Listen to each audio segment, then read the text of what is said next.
Salut! Tu savais toi que l'archipel voulait être classé au patrimoine mondial de l'UNESCO? Ah ouais? Bah ouais, nous, avec la Grande Muraille de Chine, les pyramides d'Égypte, la barrière de corail australienne, nous, Saint-Pierre, on veut être sur la même liste. Pourquoi?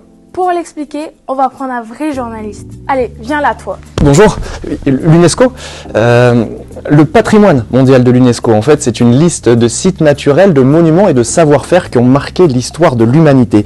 On y trouve aussi, par exemple, le Taj Mahal en Inde, les grottes de Lascaux en France ou encore plus près de chez nous, le quartier historique du Vieux-Québec. Ah ouais? Et l'UNESCO, c'est quoi? Ah, pardon, l'UNESCO, c'est l'Organisation des Nations Unies pour l'éducation, la science et la culture. Ok. Le job de l'UNESCO, c'est de préserver des sites et des cultures dans le monde entier. Mais des trucs comme ça, il y en a des centaines. Donc Saint-Pierre, ça vient faire quoi là-dedans?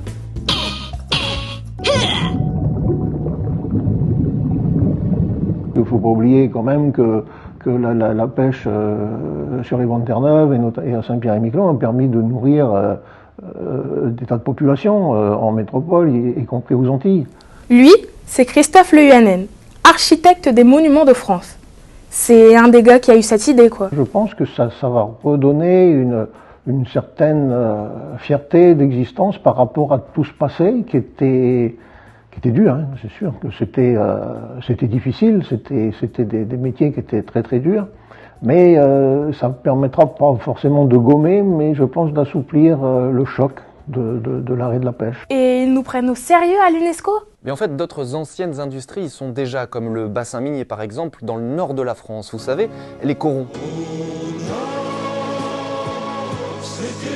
Voilà, c'est ce qui a donné en tout cas cette idée aux Saint-Pierrais et aux Miquelonnais de faire cette demande.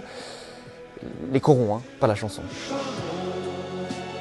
Ça a donné un gros coup, la fin du bassin minier dans le nord, et donc le fait de ce classement, enfin de la reconnaissance par l'UNESCO de ce secteur a permis aux gens d'en tirer une fierté, de se réapproprier, de retrouver, bon, je dirais pas une raison de vivre, mais quelque chose quand même de palpable.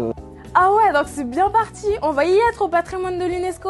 C'est pas encore fait. La France a 1 an pour essayer de monter ce dossier et pour remplir toutes les conditions nécessaires. Il va falloir mettre quelqu'un sur le coup pendant toute une année à temps plein ici sur l'archipel pour trouver des arguments et pour ficeler ce dossier de candidature. Ensuite, ce sera au final bien sûr à l'UNESCO de décider si oui ou non la pêche à la morue a sa place entre les pyramides d'Égypte et la Grande Muraille de Chine, quoi. Bah ouais.